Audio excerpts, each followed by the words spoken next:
Water, the primary source that supports all life on Earth.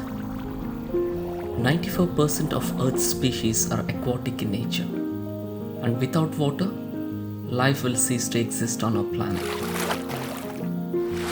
Besides marine life, water supports other species such as birds.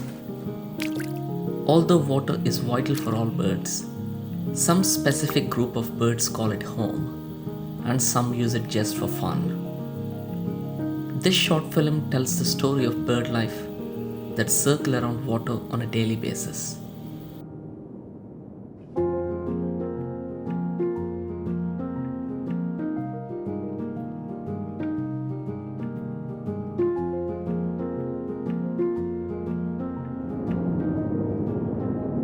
Spring in Australia, like any other country, brings the best out of land and water. It's the time when flowers bloom and the waterfall display their best and vibrant colors. It is also the time when love is in the air.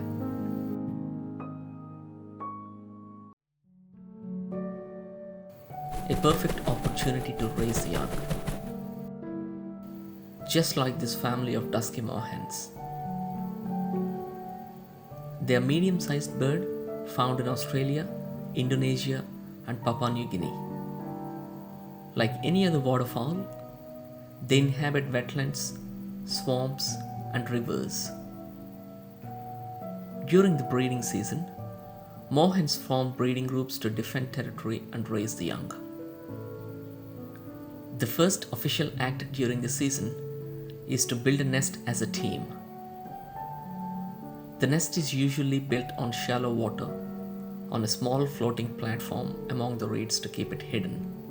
2 to 3 females lay eggs in the same nest, while the other members of the group help incubate them.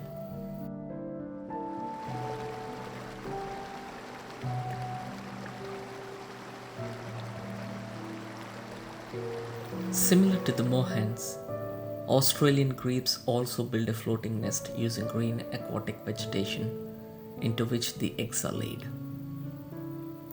Once the nest is built, females lay 2 to 3 eggs while the males venture out to gather food.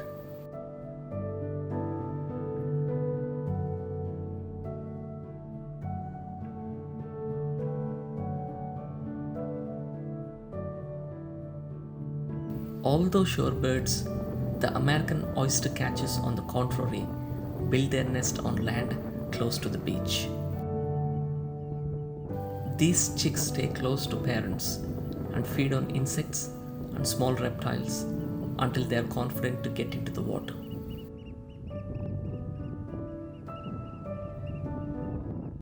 Not all reptiles are food. Some kinds, such as this monitor lizard, can be deadly to the babies. Monitors inhabit dry forest woodlands in search of prey. Their carnivorous diet include insects, birds, fish, amphibians, and mammals. Although it's unlikely that the monitors patrol the territory of oyster catchers, the parents cannot take a chance and always stay vigilant to dangers. For this reason, the chicks are only allowed to venture into the neighborhood when they grow older.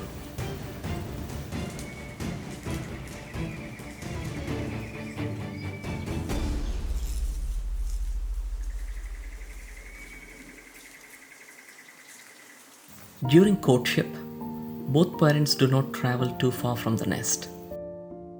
While incubation, there really isn't much to do, so they rearrange the living room a million times. Incubation lasts for 23 days before the chicks hatch. The hatchlings can get on their feet and swim as soon as 6 days. All members of the group take responsibility in raising the young. This includes feeding and protecting them. Their diet consists of water plants, grasses, insects, mollusks, and other invertebrates. The young stay close to the parents for the first 4 weeks after birth. This is a common feature seen in all water birds, such as this wood duck family. Newborn ducklings instantly follow the parent and start feeding immediately. They almost always eat grass, which lack vital nutrients. And to compensate for this, they consume large quantities of it. Eating grass all day can be tiring, so taking quick breaks will allow for recharging energy reserves. The ducklings quickly grow into adulthood and become independent eventually.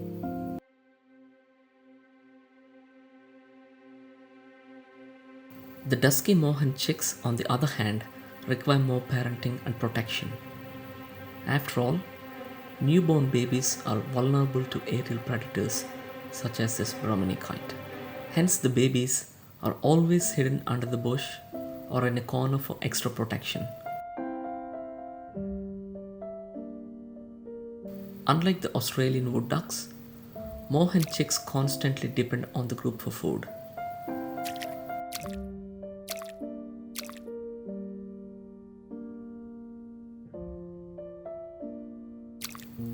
After a long day of following the parents around, the babies finally get some shelter from the hot sun. When you're tiny, even small things can be challenging. For example, the insects and flies that gather on water constantly irritate the babies. The only way to get rid of them is to get back on water and keep moving. Adults also spend some quality time preening and cleaning their feathers to keep their distance from infections. Also, a nice bath in the middle of the day cools the body down.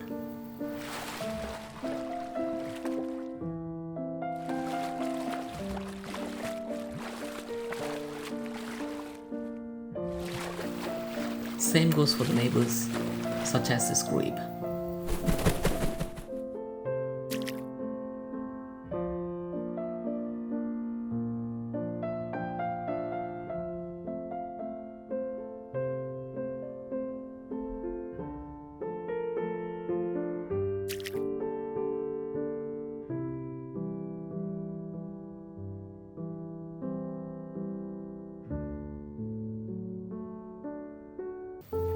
Bigger birds like cormorants dive underwater to catch fish, so they stretch their wings wide for a nice sunbath.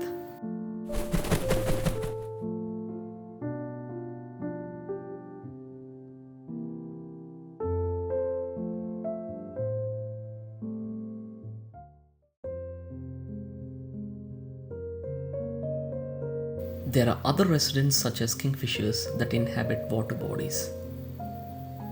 Most common king of fishers in Australia is a sacred kingfisher. Although it's a kingfisher, they seldom catch prey on water. In my 15 years of studying and photographing birds, I never saw them fish, not even once. They compensate for this by feeding on crustaceans, reptiles, and insects. This one here seems to have caught a dragonfly. Kingfishers generally eat their prey within a few seconds after the catch. However, during the breeding season, males mostly show off their prey to attract a mate.